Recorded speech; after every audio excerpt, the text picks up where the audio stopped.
We are going to learn two more sums based on completing the squares method, right? So let us take up.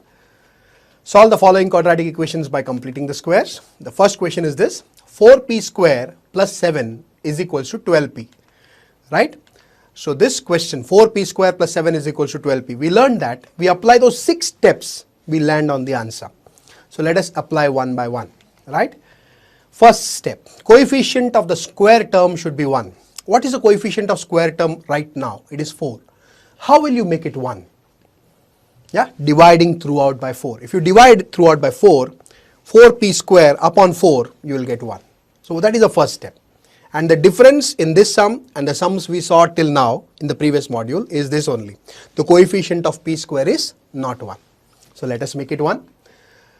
So coefficient of first term is not 1. So divide by 4 and make it 1. So dividing by 4, we get 4p square upon 4 will get p, 4 gets cancelled, you get p square, plus 7 upon 4 is equals to 12p upon 4, you will get 3p, right? Second step, constant term should be on the RHS. A constant term, which is the constant term here? 7 upon 4. It should be kept on the RHS. That means what we will do? We will keep 7 upon 4 on the RHS. At the same time, we will send 3p to the left side. So what you get? 7 upon 4 goes to the RHS and 3p comes to the left side. So what you get is p square minus 3p is equal to plus 7 upon 4 goes to the right as minus 7 upon 4. We'll call this as equation number 1. Now what is the third step? Find the third term. And third term you will get by using the formula. Which formula? Half into coefficient of p the whole square. Yes or no? And what is the coefficient of p here? Minus 3. So half into coefficient of p, which is minus 3 the whole square. And what you get is minus 3 upon 2 the whole square. And negative, if you square, it becomes positive. 3 square is 9 and 2 square is 4. Add this third term on both the sides of equation number 1. So equation number 1, we are going to add this third term, which is 9 upon 4 on both the sides. So adding 9 upon 4 on both the sides of 1, we get p square minus 3p is equal to minus 7 upon 4 was the equation number 1. Let us add 9 upon 4 on both the sides. So if you add 9 upon 4, you will get p square minus 3p plus 9 upon 4 is equal to minus 7 upon 4 plus 9 upon 4. Right? Now fifth step is express LHS in the square form. So let us express that. And how to express LHS in the square form? Take square root of the first term. What is the square root of the first term? P square, p. Take the square root of the third term. What is square root of 9 upon 4? It is 3 upon 2. And take the middle sign, middle term sign. What is the middle term sign? Minus. So p minus 3 upon 2 and make it the whole square. Whole square is equals to minus 7 upon 4 plus 9 upon 4 gives you 2 upon 4. Now the last step is what? Taking square roots and writing the solution. Why to take square roots? Because we want to find the value of p and p is inside the square. To bring it out, take square roots on both sides. When we take square roots on both sides, what we get is p minus 3 upon 2 is equals to plus or minus root 2 upon root 4. Root 4 is nothing but 2. Now we need to find the value of p. So minus 3 upon 2 will send it to the right side. And whatever goes from here to there will be written first. So minus 3 upon 2 goes to the right side and it will be written first. So what we get is p is equals to 3 upon 2 plus or minus root 2 upon 2. Since the denominators are same, let us combine the denominators. So we'll get 3 plus or minus root 2 the whole upon 2. One value of p will be with plus sign, other value of p will be with minus sign.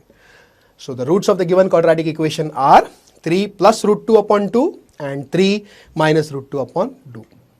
Okay, let's move on to the next question. The next question is this: 4x square plus 4 root 3x plus 3 is equal to 0. Right? So this equation we are going to solve it by completing the square method. The steps are: the first step, the coefficient of the square term should be 1. What is the coefficient of the square term right now? It is 4. How will you make it 1? Dividing throughout by 4.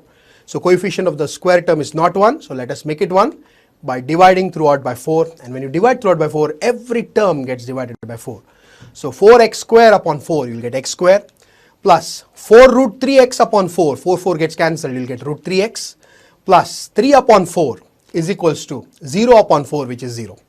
So the first step, making the coefficient of x square 1 is done. Let's move on to the second step. Second step, constant term should be kept on the RHS. What is the constant term here? 3 upon 4. Keep 3 upon 4 on the RHS. So what you get is x square plus root 3x is equal to plus 3 upon 4 goes to the right as minus 3 upon 4. And we will call this as equation number 1. Now once the constant term goes to the right, what is the third step? Finding the third term. And third term is given by the formula half into coefficient of x the whole square, which is nothing but half into what is coefficient of x here? Coefficient of x is root 3. So half into root 3 the whole square, right? Which is nothing but root 3 upon 2 the whole square. Root 3 square is 3 and 2 square is 4, right? So this is your third term. Now once you have found the third term, what you will do then? Add third term on both the sides. Add third term, adding this 3 upon 4 on both the sides of 1. So let us write that, adding 3 upon 4 on both the sides of 1 we get. What do we get? So first let us write that 1. So we are going to add 3 upon 4 to both the sides, means x square plus root 3x plus 3 upon 4 is equals to minus 3 upon 4 plus 3 upon 4. We are adding 3 upon 4 to both the sides of 1. Right, so what we get? We got this step, x square plus root 3x plus 3 upon 4 is equals to minus 3 upon 4 plus 3 upon 4. Then what is your fifth step? Express LHS in the square form.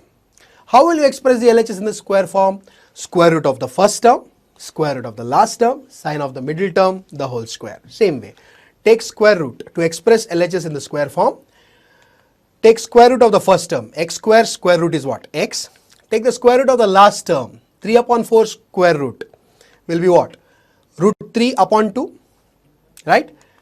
Middle term sign, take the middle term sign. What is the middle term sign? Plus and make it whole square. X plus root 3 upon 2 the whole square is equals to, what do you get? Minus 3 upon 4 plus 3 upon 4, you'll get 0, right? Now the last step is take square roots and write the solution. Why to take square roots? Because x is inside the square. To get it out, we have to take square roots on both sides. So taking square roots on both sides, what you get is x plus root 3 upon 2 is equals to plus or minus 0, which is 0 only. Now send this plus root 3 upon 2 to the right side. So what we get is x is equals to plus root 3 upon 2 goes to the right as minus root 3 upon 2. And that is the only answer for this equation. So we can write the final answer. Therefore the root of the given quadratic equation is minus root 3 upon 2, right? So with that, completing the squares, this module gets over. Thank you very much.